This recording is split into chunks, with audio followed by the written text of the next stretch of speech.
तो चलिए भाई, आज स्टार्ट करते हैं एक नया चैप्टर ग्रामर का। आराम से समझते हैं। इंट्रो क्लास है, मतलब इंट्रो क्या, आप समझ लीजिए कि एक कॉन्सेप्ट जहाँ पर क्लियर हम लोग करेंगे नाउन के बारे में कि नाउन है क्या, कैसे काम करता है। तो भाई बने रहिए। और दोस्त, सबसे मेन बात ये है कि जो भी कुछ अच्छा बुरा समझ में आए कमेंट सेक्शन में बताया करिए, क्योंकि कमेंट सेक्शन हमारे आपके बातचीत करने का अपना एक तरीका है। तो आइए बिना टाइम वेस्ट किए हुए देखते हैं।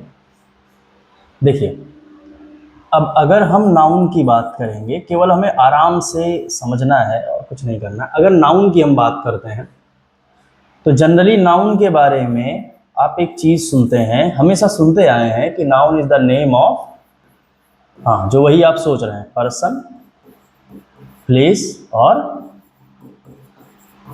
थिंग। मतलब नाउन कुल मिला के इन तीन चीज़ों से ही बना हुआ है। और पूरा जो ग्रामर है दोस्त, वो इसी नाउन के किनारे घूमता है, क्योंकि नाउन मुखिया है। अब प्रोनाउन इसी की जगह लेता है, मतलब नाउन से रिलेटेड है। एडजेक्टिव इसी को अच्छा बुरा मोटा पतला जो भी कुछ है वो बताता है, यही है। ठीक है। फिर एडवर्ब हो गया, वो जो इनकी विशेषता बताते हैं, उनकी विशेषता बताते हैं। अब वर्ब हो गया तो ये काम क्या करते हैं वो बताते हैं। ठीक है दोस्त। तो देखो, कुल मिला के भाई ये है कि ये तो है अपना पुराना कॉन्सेप्ट कि noun is the name of person, place और थिंग। अगर हम इसे जनरली अपने कॉन्सेप्ट में समझें, कंपटीशन के हिसाब में समझें, तो आप ये कह सकते हो कि एक्चुअल में जो नाउन है उसमें या तो लिविंग थिंग्स हैं और या तो नॉन लिविंग थिंग्स हैं। ठीक है भाई, तीन चीजें हैं। या तो उसमें लिविंग थिंग रहेगी या तो उसमें नॉन लिविंग थिंग रहेगी। सिंपल सी बात है। अब कुछ लोग सोचेंगे कि ये क्या नया है मामला कि या तो लिविंग थिंग रहेगी या तो नॉन लिविंग थिंग रहेगी। देखिए, अगर हम पर्सन वाली बात करें, पर्सन, प्लेस और थिंग में, तो पर्सन में दुनिया की सारी लिविंग थिंग्स आ जाती हैं दोस्त। अलग से एनिमल लिखने की जरूरत नहीं है, इसी में आ जाता है। ठीक। अब जाहिर सी बात है, जितनी जगह है उनमें भी जीवन है, नहीं तो वो भी नॉन लिविंग ग्रुप में आ गए। और जितनी भी चीज़ें हैं वो भी नॉन लिविंग ग्रुप में आ गई। तो मतलब हमारे पूरे यूनिवर्स में केवल दो ही तरीके की चीज़ें हैं, या तो किसी में जीवन है या तो किसी में जीवन नहीं है। Simple is that. ठीक। या तो वो जिंदा है या तो वो मर चुके हैं, बीच का कुछ नहीं है। भाई बायो में बहुत ना घुसना कि नहीं नहीं हम तो एक जानते हैं ऐसा वायरस ये है, जाने दो, कोई मतलब नहीं। हमें यहाँ पे इंग्लिश ग्रामर सीखनी है। तो दोस्त, जब आप इसकी तरफ देखते हैं तब कॉन्सेप्ट मतलब भर का क्लियर हो जाता है। अब समझिए, जो नेक्स्ट स्टेप है वहां पर हम चलते हैं और वहां पर आते हैं नाउन के टाइप। अब कई बार हमारे दिमाग में आता नहीं है कि यार ये टाइप वाइप क्यों बना दिया गया है, कुछ समझ में ही नहीं आ रहा। भाई समझो, जैसे आपको मैं बताता हूँ, ऐसे समझिए, एकदम सिंपल सी भाषा में साथ में समझते हुए चलते हैं, जिससे चीज़ें और क्लियर हो जाएंगी। देखिए, जितनी भी दुनिया की लिविंग थिंग्स होंगी उनका एक नाम होगा, और उसी के लिए नाउन का पहला टाइप बना हुआ है, वो क्या है? Proper noun. ठीक। दूसरा, ये लिविंग या नॉन लिविंग जो भी चीज होगी, लिविंग या नॉन लिविंग जितनी भी चीजें हैं, सबका एक नाम है। तो जिन चीजों का कोई नाम होता है वो प्रॉपर नाउन होती है। अब दोस्त, लिविंग या नॉन लिविंग ये सारी चीजें जब एक तरीके की बहुत सारी हो जाती हैं तो उनकी एक जाति बन जाती है। उसी जाति को बताने के लिए दूसरा बना हुआ है जिसको हम बोलते हैं कॉमन नाउन, और हिंदी में जातिवाचक संज्ञा। फिर दोस्त तीसरा, ये लिविंग और नॉन लिविंग थिंग्स किसी ना किसी चीज से तो बनी ही हुई है। ऑब्वियस सी बात है, दुनिया की हर चीज किसी ना किसी चीज से बनी हुई है। उसी को हम दोस्त बोलेंगे मटेरियल नाउन। समझ रहे हो भैया? फिर अगला आता है कि दुनिया की हर चीज दोस्त एक टाइम बाद एक ग्रुप में होती है। उस ग्रुप का अपना एक नाम होता है, चाहे वो लिविंग हो चाहे नॉन लिविंग हो। उसी को हम बोलते हैं कलेक्टिव नाउन। ठीक। फिर उसके बाद भाई, दुनिया की जितनी चीजें हैं उन सबके अंदर कुछ ना कुछ फीलिंग्स होती हैं। कुछ लोग बोलेंगे नॉन लिविंग के अंदर कौन सी फीलिंग, तो भाई इसका रंग रूप आकार प्रकार वो सब चीजें आ जाएंगी। तो ये हो गया एब्स्ट्रैक्ट नाउन। देखिए ये सारी चीज़ें हमारी ही रियल लाइफ से ली गई हैं, कहीं कुछ अलग नहीं है। आप पहले इस चीज़ को समझिए। तो जैसे प्रॉपर नाउन में दुनिया का कोई भी चीज़, जैसे मान लीजिए आपका एक नाम है, मान लीजिए आपका नाम है अंकित, ठीक। अब आप अगर पढ़ रहे हैं तो आपकी जाति क्या है? स्टूडेंट। समझो दोस्त, जाति जैसे हम कहते हैं तो doctor, engineer, lawyer, teacher, police, ये सब क्या है? स्टूडेंट, आर्मी और सोल्जर्स, ये सब क्या है? ये सब दोस्त एक तरीके से कॉमन नाउन है। गाय, बैल, कुत्ता, भैंस, ये जितनी भी चीज़ें हैं, ठीक है, वो इस वजह से कॉमन नाउन में आएंगी क्योंकि दोस्त जब हम कहते हैं जातिवाचक संज्ञा, तो जाति कभी भी एक शब्द से नहीं बनती है, ध्यान रखिएगा। जाति हमेशा एक से ज़्यादा, उस तरीके की एक से ज़्यादा चीज़ें हो जाती हैं, बहुत सारी हो जाती हैं, तो उसी को हम क्या बोलते हैं? Common noun. फिर मटेरियल नाउन, किसी ना किसी चीज़ से तो कोई ना कोई चीज़। अब स्टूडेंट का मटेरियल नाउन होगा पेन और पेपर।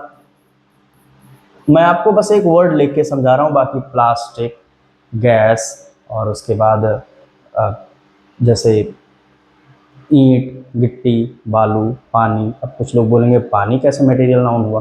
तो दोस्त समझिए, कई बार हम लोग कंफ्यूज हो जाते हैं मेटल और मटेरियल में, ठीक। जब आप मेटल बोलते हैं और मटेरियल बोलते हैं, दोनों अलग चीज़ है। मेटल का मतलब हो जाता है धातुवाचक संज्ञा, जबकि मटेरियल का मतलब होता है कोई भी ऐसी चीज़ जिस चीज़ से कोई दूसरी नई चीज़ बनाई जा सके, उसी को हम बोलते हैं material noun. It can be either liquid, gas, solid, in any form, किसी भी फॉर्म में हो सकती है दोस्त। बस अगर किसी एक चीज़ से दूसरी चीज़ बनाई जा सकती है, जैसे पानी मटेरियल नाउन इस वजह से है कि आप उसको डी फ्रीज कर दो, एक सॉलिड आइस बन जाएगी, उसको आप हीट करोगे, वेपराइज होकर उड़ जाएगी, तो वहाँ पर वो गैस बन जाएगी। तो कोई भी चीज़, जैसे मिट्टी हो गई, उससे आप ईंटें बना सकते हो, उसको आप धुल के बहा सकते हो, कुछ भी कर सकते हो कुल मिला के। तो बस आप इतना ध्यान रखिएगा कि अगर किसी एक चीज़ से कोई दूसरी चीज़ बनाई जा सकती है तो उसको हम मटेरियल नाउन बोलेंगे, सिंपल इज दैट। मेटल नहीं, ध्यान रखिएगा, धातुवाचक नहीं है, पदार्थवाचक है। पदार्थ का मतलब हो गया सॉलिड, लिक्विड, गैस, कुछ भी। कलेक्टिव नाउन, अब समझिए कलेक्टिव जो बना हुआ है वो किससे बना हुआ है दोस्त? वो कलेक्ट से बना हुआ है। और कलेक्ट का मतलब होता है इकट्ठा करना। तो जैसे स्टूडेंट है, जब स्टूडेंट्स को आप इकट्ठा कर देते हैं तो क्या बन जाता है? क्लास। इसको कैसे समझना है? हिंदी में हम बोलते हैं समूहवाचक संज्ञा। तो जैसे आप ऐसे समझिए कि जब किसी बहुत सारी चीज़ों को, जब भी किन्हीं बहुत सारी चीज़ों को इकट्ठा करके एक ग्रुप बनाते हैं और उस ग्रुप का कोई नाम रख देते हैं, तो उसको हम बोलते हैं कलेक्टिव नाउन। जैसे बहुत सारे सोल्जर्स हैं, तो सोल्जर ये कॉमन नाउन हो गया क्योंकि बहुत है, सोल्जर एक जाति है, सैनिक एक जाति है। उस सोल्जर में किसी का कोई नाम है, वो प्रॉपर नाउन हो गया। अभी आप समझ गए? जो टैंक वैंक यूज कर रहे हैं, ये बहुत सारी चीजें मटेरियल नाउन हो गई। अब सोल्जर्स को इकट्ठा कर दिया गया, जब एक ग्रुप बना दिया गया, तो उसको हम या तो बटालियन कहेंगे, भाई ऑब्वियस सी बात है, तो बटालियन क्या हो गया? Collective noun. या फिर हमने आर्मी बोल दिया, तो आर्मी भी क्या हो गया? कलेक्टिव नाउन हो गया। स्टूडेंट्स को हमने इकट्ठा किया तो क्लास बन गई। अब एब्स्ट्रैक्ट नाउन, स्टूडेंट का एब्स्ट्रैक्ट नाउन क्या होगा? Hard work. वैसे तो कौन ही जल्दी करता है, लेकिन हार्डवर्क हो गया क्योंकि फीलिंग है। अभी आप समझ गए कुल मिला के जो कहने का पूरा मेरा मतलब था। वो दोस्त ये है कि देखिए, ये जितनी भी चीज़ें हैं वो सब के सब आपके ही रियल लाइफ से जुड़ी हुई हैं, कहीं पर भी कुछ अलग नहीं है कि कुछ भी अलग लिखा गया है, ठीक। अब समझो दोस्त, यहाँ पर जो ये मटेरियल नाउन है, उल्टा थोड़ा सा लिख दिया है मैंने, इसको थोड़ा सा आपको समझाने के लिए हल्का सा मुझे करेक्ट करना पड़ेगा। इसका एक रैंक, ऑर्डर कह लो, मटेरियल नाउन, और फिर आ गया एब्स्ट्रैक्ट नाउन, लंबा गोला हो गया, यहीं से सही करना पड़ेगा। तो दोस्त इसके बाद हम लोग लिखेंगे कलेक्टिव नाउन, और फिर उसके बाद हम लिखेंगे, अभी ऐसा मैं क्यों कर रहा हूँ आप अभी समझ जाएंगे। ऐसा नहीं कि जैसे समझाया गलत है, बस एक रूल आपको समझाना चाहता हूँ वो ऐसे पॉसिबल नहीं है। पॉसिबल का मतलब ये है कि बहुत अभी भाई साहब इतना नाटक हो जाएगा, इतना छेछर लेदर हो जाएगा कि ना ही पूछो। अब कलेक्टिव में जैसे कह दिया क्लास, पेन और पेपर या प्लास्टिक, पानी, कुछ भी आप बोल लो।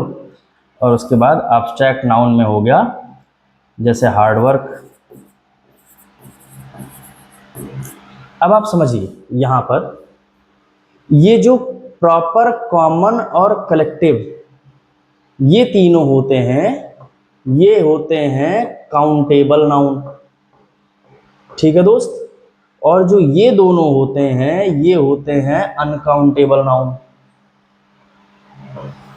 अब ये जो दो वर्ड हैं काउंटेबल और अनकाउंटेबल, ये एक्चुअल में दोस्त होता क्या है कि आपके कंपटीशन में ये सारे वर्ड्स आप बहुत बार सुनने को पाओगे और इनके बारे में कॉन्सेप्ट बहुत क्लियर होना चाहिए, क्योंकि जब भी हम काउंटेबल नाउन कहें तो आपके दिमाग में या तो प्रॉपर, कॉमन या कलेक्टिव में से कोई एक चीज़ होनी चाहिए। अनकाउंटेबल नाउन में या तो मटेरियल नाउन होगा या तो एब्स्ट्रैक्ट नाउन होगा। यही है सिंपल सी इसकी डेफिनेशन। अब काउंटेबल में देखिए, काउंट का मतलब गिनना, एबल का मतलब योग्य, ऐसे आप समझो। नाउन का मतलब लिविंग या नॉन लिविंग हो ही गया। तो कोई भी ऐसी चीज जो गिनने योग्य है उसको हम बोलते हैं काउंटेबल नाउन। अब ऐसे समझिएगा। अब इनमें हम सबको गिन सकते हैं, लेकिन अनकाउंटेबल नाउन का मतलब ये हो गया कि ऐसी चीजें जिनको हम गिन नहीं सकते। जैसे अपनी फीलिंग्स को आप गिन नहीं सकते। जैसे आप ये नहीं कहोगे आज मैं एक हंसा, कल मैं 2 हंसूंगा। आज वह एक गुस्सा हुआ, कल वो 2 गुस्सा होगा। समझ रहे हो आप कहने का मतलब ना भाई। तो ये है काउंटेबल और ये है अनकाउंटेबल। ठीक। अब जैसे पानी है तो आज मैंने एक पानी पिया, कल 2 पानी पीऊंगा, ऐसे नहीं बोल सकते। हाँ ये बोल सकते हो आज एक स्टूडेंट आया था, कल 2 स्टूडेंट आया था। ठीक है भाई। तो आई होप दोस्त ये जो प्रॉपर एकदम इसके बेसिक्स हैं वो आप समझ पाए हो। मिलते हैं आपसे नेक्स्ट वीडियो में। ख्याल रखिए, जो भी अच्छा बुरा होगा कमेंट सेक्शन में बताइएगा। देखो भाई एक चीज़ मैं ये भी कहना चाहता हूँ, कोशिश मेरी हमेशा रहती है कि डेली यार वीडियो मिले, लेकिन कभी कभी ऐसा पर्सनल लाइफ में भी इतने काम हो जाते हैं कि चाह कर भी वो चीज़ें कुछ उथल पुथल हो जाती हैं। और दूसरी चीज़, अगर कभी मुझे 10 मिनट का टाइम मिला, आधे घंटे का टाइम मिला, तो मैं वीडियो इस वजह से नहीं बनाता क्योंकि यार देखो सिर्फ कोटा पूरा करने के लिए वीडियो नहीं बनाना है। आपके पास जो भी वीडियो पहुँचे, कि जब आप वीडियो ना देखे रहें उसके पहले का आपका नॉलेज और वीडियो देखने के बाद के नॉलेज में कुछ आपके मतलब स्तर बढ़ना चाहिए, नहीं तो फिर कोई मतलब निकलता नहीं है। चलिए फिलहाल चीज़ों को यहीं रोकते हैं और मिलते हैं आपसे नेक्स्ट वीडियो में। ख्याल रखिए, बढ़ाते रहिए। Thank you.